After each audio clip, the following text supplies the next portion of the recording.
Hi there, I'm Chrissy. This is my YouTube channel, Chrissy Love, where I review fragrance. And this is a talky video today because I am talking about how I manage my own collection, how I add and subtract, and how I keep it within a budget because some of us have unlimited money. I am not one of those somebodies, as it turns out.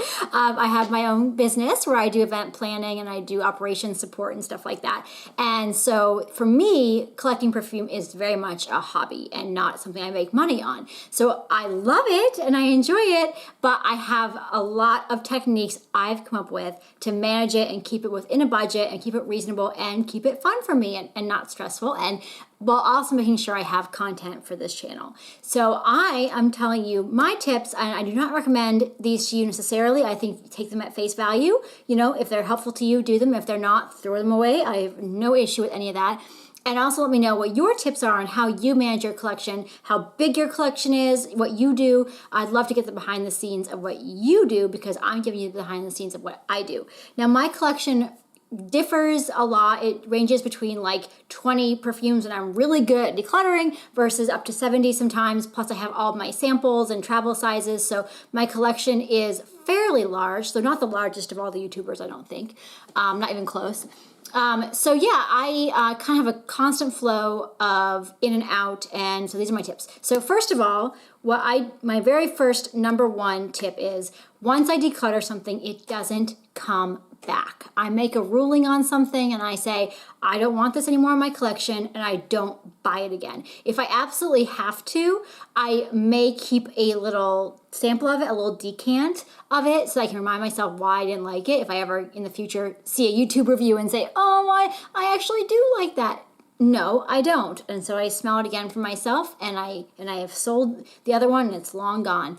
And speaking of selling, I use Mercari quite a bit. So I sell my perfumes on Mercari very often, even if they're only like, you know, little small sizes of them, just unload them, get some money in the bank for them, and I use that money to purchase more on Mercari. I also find Mercari is where I find really great steals on perfumes. You know, they're obviously used. They're perfumes that other people have used and stuff they don't like, and so they're willing to offer them a better deal, and you can, you know, give offers and go back and forth and figure out a price that works for both of you. So it's a really great resource for that. But I try to check Mercari for everything first, since I have all these credits from selling on Mercari.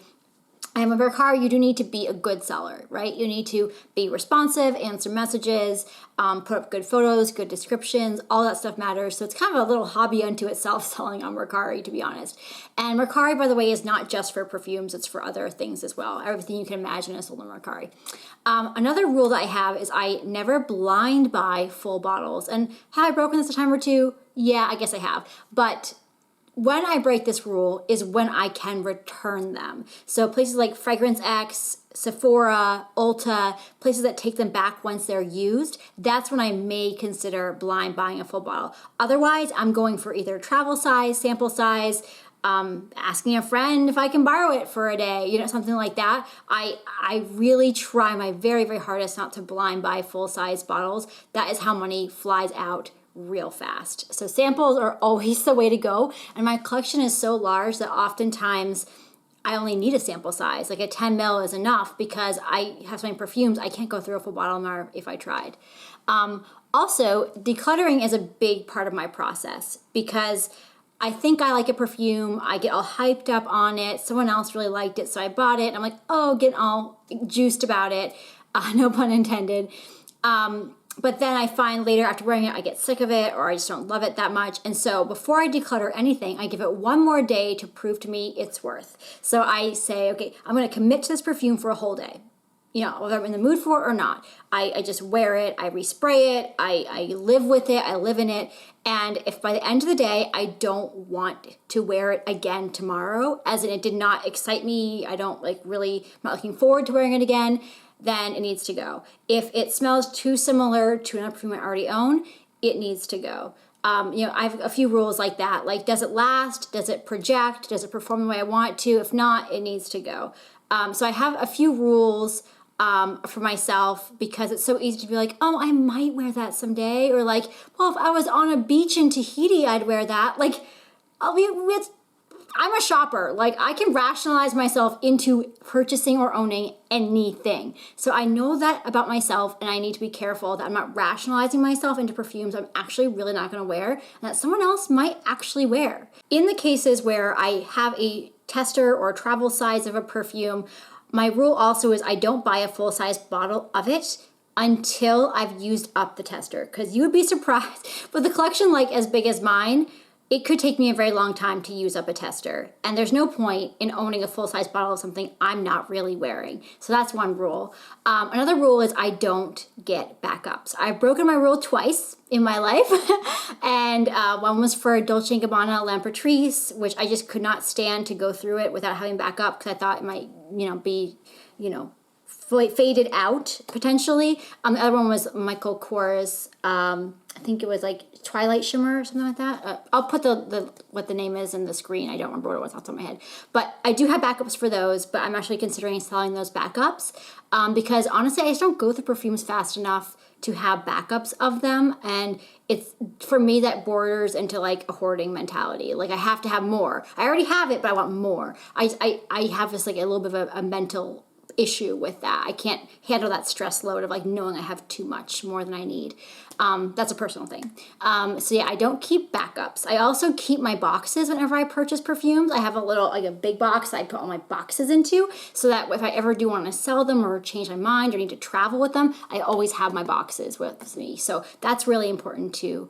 Let's see, other tips. I also only tend to blind buy samples or travel sizes, or really blind buy anything at all that I haven't smelled before if it has a 4.0 minimum score on Fragrantica. So if you go to fragrantica.com, it has the majority of the world's perfumes are on there, and people go in and they rate them. And if it doesn't have at minimum a 4.0 score, I find just from like experience, it actually isn't that great. So that's a rule that I have as well.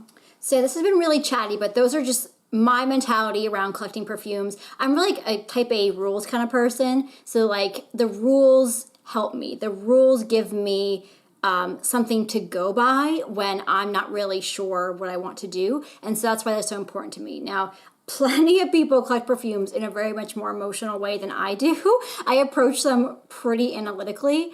But yeah, it's fun. It keeps it within budget for me. And it helps me feel like I'm not getting totally overwhelmed by a collection that is just outgrowing me or my interest. I'm actually doing a declutter process right now. It takes me a month or two to really properly declutter an overgrown collection, because I really give each one a full day of wear test, and I sit with them and think about them, and I figure out where I want them to go. So I am going to be doing a declutter video probably in about a month from now. It's coming. I'm not a frequent declutterer. I really like to see the collection grow before I, pare it back down. So that's where I'm at in my process right now, but let me know where you're at in your process. Hopefully this wasn't too chatty. Do let me know if you like the chattier videos. I don't talk about myself like at all. I just realized I watch other people's videos all the time, and they're like talking about their personal lives and like their emotions and what they're going through, and I'm like, wow, I never do that, and it's not on purpose. It's that I just like really am a get down to business kind of person. But let me know if you'd like to hear more about like my personal life or my thoughts about perfumes that are like not just direct reviews.